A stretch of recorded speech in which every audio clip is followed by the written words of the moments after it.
C'est vraiment comme tomber amoureux quand on entre dans un monastère. Renoncer à avoir un conjoint et des enfants, on renonce pas pour renoncer, on renonce par amour.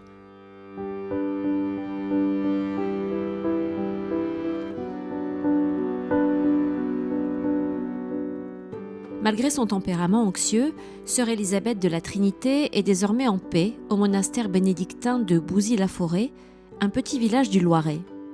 Il lui a fallu du temps, mais elle a fini par répondre à l'invitation de Dieu en se donnant corps et âme, comme on tombe amoureux. Chaque jour, comme si c'était le premier, elle renouvelle son engagement et s'émerveille des belles surprises que réserve la vie monastique, qu'elle voit comme une aventure. Alors, je dis souvent, je suis la réalisation tardive d'une vocation précoce.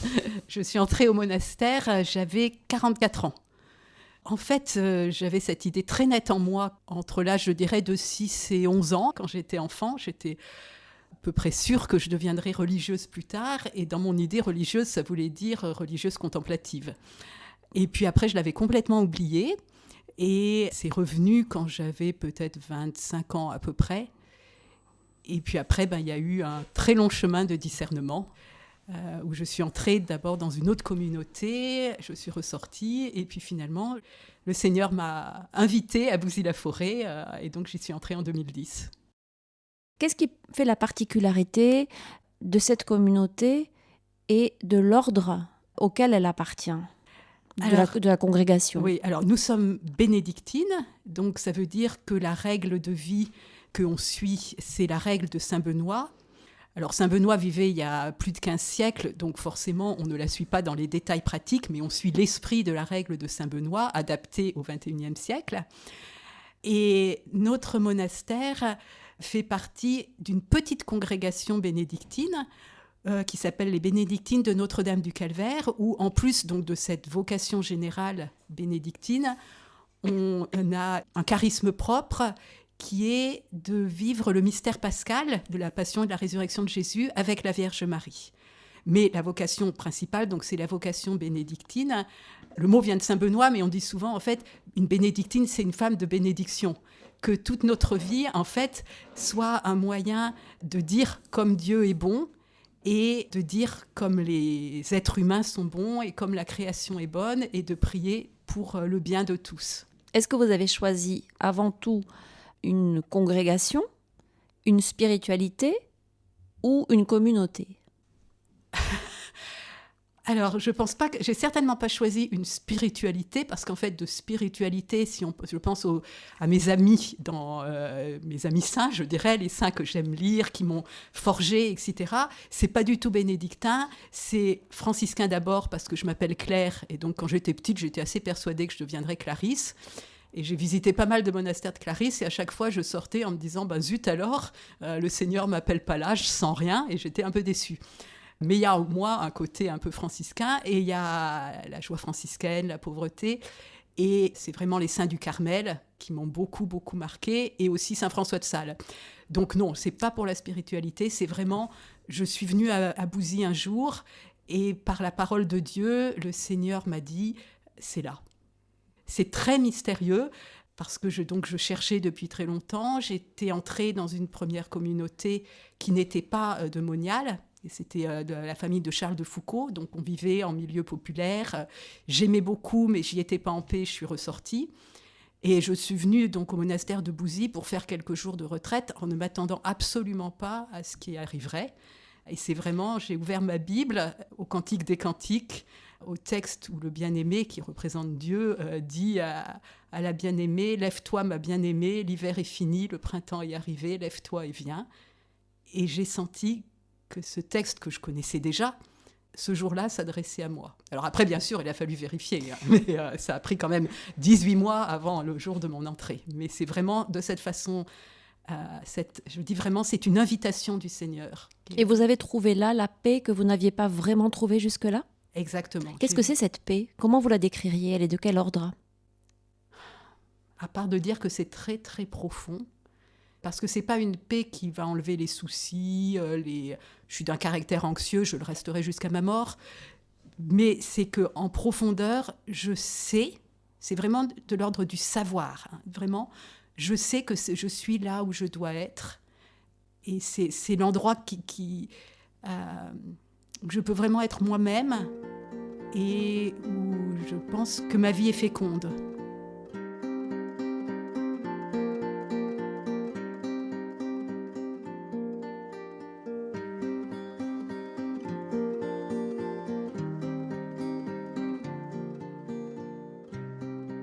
Pourquoi choisir une vie qui vous conduit à renoncer à des choses qui peuvent paraître essentielles dans la vie ?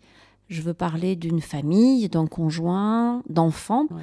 et puis de choses peut-être un peu plus anecdotiques, mais qui peuvent aussi apporter du plaisir dans la vie, c'est-à-dire aller au cinéma, aller au restaurant, partir en vacances. Tout ça, vous y avez renoncé. Pourquoi ?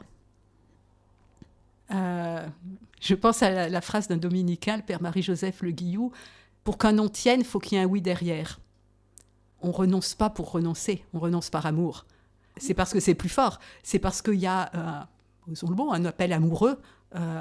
C'est vraiment comme tomber amoureux quand on entre dans un monastère, dans une communauté religieuse en général. Et de même, quand on tombe amoureux, on va être prêt à quitter son pays si l'autre est d'un autre pays et qui ne peut pas... ça va être la même chose. On va renoncer à beaucoup de choses parce qu'il y a cette invitation magnifique du Seigneur qui dit « Viens » et puis sentir que c'était vraiment ce qui était le désir profond de mon cœur. C'est vrai, je reconnais, la famille, vraiment, c'est dur. C'est tout à fait dur. C'est déjà difficile de renoncer à ces liens. Enfin, on ne renonce pas à ces liens, mais de vivre d'une façon différente les liens avec les parents, les frères et sœurs, etc. Et de renoncer à avoir un conjoint et des enfants. Il y a une période de la vie en particulier, celle où vos amis et vos sœurs, frères, cousins, etc. Commencent justement à vivre ça. C'est un vrai renoncement, mais que j'ai pu vivre justement parce que Seigneur, je te donne tout et je te donne tout mon être. C'est tellement important, justement, je crois, dans la foi chrétienne. On n'est pas un esprit d'un côté et un corps de l'autre. Et donc, pour moi, il y avait aussi quelque chose de très merveilleux de dire à Dieu, je me donne à toi avec tout mon corps, avec toute ma sexualité, avec tout ce que je suis vraiment en entier. Et chez les bénédictines, on peut, si on le demande, en plus de la profession solennelle, en fait, recevoir la consécration des vierges. Et donc, j'ai demandé à la recevoir, parce que pour moi, justement, ça signifiait ça. Oui, voilà, c'est vraiment, le Seigneur m'a tout donné, et il m'a invité à lui donner tout de cette façon-là. C'est l'appel qu'il m'a fait à moi. Et c'est vraiment, j'insiste le mot invitation, parce que ce qui était très, très fort au moment où je suis entrée, c'est que j'ai vraiment senti très, très fort, le Seigneur m'invite, mais si je dis non, d'un certain côté, ça n'a aucune importance. Enfin, ça n'a aucune importance, si, mais il n'arrêtera pas de m'aimer et il trouvera autre chose. C'était un peu ça. Si je dis non à cette invitation, le Seigneur trouvera un autre moyen, mais ça serait tellement bête. C'est ça, j'allais vous dire, mais pourquoi vous avez dit oui alors ? Eh bien, j'ai dit oui parce que c'était tellement merveilleux. Voilà, c'est ça. Je ne pouvais rien recevoir de plus beau. Et donc, forcément, j'ai dit oui. Et ce oui implique des renoncements, mais comme n'importe quel choix dans la vie implique des renoncements. Vous pensez que pour des jeunes aujourd'hui, c'est plus difficile d'envisager ce genre de renoncement ou au fond ça l'a toujours été et le monde tel qu'il est aujourd'hui ne rend pas plus difficile ces renoncements ? Je ne pense pas que ça rende les renoncements plus difficiles. Je pense que les renoncements ont toujours été difficiles. Et si vous lisez des témoignages, des biographies, ou encore plus des lettres ou des journaux de personnes qui ont vécu dans la vie religieuse à d'autres époques, je pense que le renoncement a toujours été difficile. Je me pose la question, est-ce que l'engagement n'est pas plus difficile ? Parce que moi, j'ai quand même grandi encore à une époque où la plupart des gens s'engageaient pour la vie, dans le mariage. Et où même quand on s'engageait pour un travail, si c'était un travail qui vous plaisait, on s'engageait pour jusqu'à la retraite dans son travail en général. Et actuellement, ça, par contre, j'ai l'impression que ça n'existe plus. Et donc, on a beaucoup moins de modèles autour de soi, de personnes qui ont justement trouvé le bonheur dans un engagement à vie et qui ont pu réaliser que cette fidélité à la même chose, qui n'est pas tous les jours facile, est vraiment source de joie et de fécondité. Ça fait peur aujourd'hui, l'engagement et la fidélité à vie. Qu'est-ce que vous pourriez dire à des jeunes qui se posent la question justement de venir observer, de mieux connaître ou découvrir la vie que vous avez choisie ? Je crois que je dirais tout simplement effectivement, parce que je vais partir de ce que vous avez dit à la fin, venir partager pour quelque temps, simplement, la plupart des monastères maintenant offrent cette possibilité. On peut très bien venir demander à venir pour 1 semaine, 2 semaines, 1 mois et partager la vie de la communauté. Et ça peut être une très belle expérience, même si on a tout à fait un autre choix de vie en tête, simplement pour découvrir une vie fraternelle, déjà une vie en communauté, et pour découvrir un certain rythme de vie. Je pense que ça peut apporter quelque chose de toute façon à tout le monde. Et sur la question plus propre de l'engagement, je dirais qu'en fait, ça fait peur si on y pense en se disant « Oh là là, je vais passer 50 ans avec la même personne, 50 ans avec la même communauté ». Mais en réalité, la vie, elle est au jour le jour. Et l'engagement, on redit son oui tous les matins. Et dans la vie bénédictine, on parle beaucoup de dire je commence. Chaque jour, je commence. Et même si on n'y arrive pas toujours, il y a des jours où ça peut paraître effectivement monotone, mais en réalité, chaque jour est vraiment nouveau, un commencement. Et on en parlait là tout à l'heure avec d'autres sœurs. Une sœur très âgée là, me disait « Mais vraiment, le Seigneur m'a redonné tout ce à quoi j'avais renoncé. » Et elle me donnait des exemples, effectivement. Elle croyait avoir renoncé au voyage, et elle a été envoyée en Israël. Elle croyait avoir renoncé à toute possibilité de son rêve d'apprendre un jour la musique. On lui a demandé de jouer de l'harmonium, etc. Il y a énormément d'imprévus, en fait, dans la vie monastique. Plein de belles surprises, plein de choses auxquelles vous ne vous attendiez pas, parce que le monde évolue, la vie évolue. Et donc, notre vie n'est pas du tout une vie, tous les jours, c'est pareil. Il y a un cadre qui nous donne justement un ordre et une paix qui, pour un certain type de personnes, est vraiment ce qui est bon pour nous, pas pour tous. Mais vraiment, pour une personne qui est aventureuse, la vie monastique est une vraie aventure.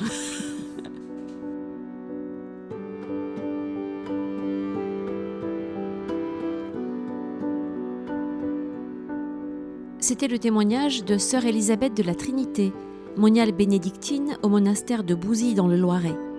Cet épisode a été réalisé pour le site viemonastique.com avec le soutien de la Fondation des monastères.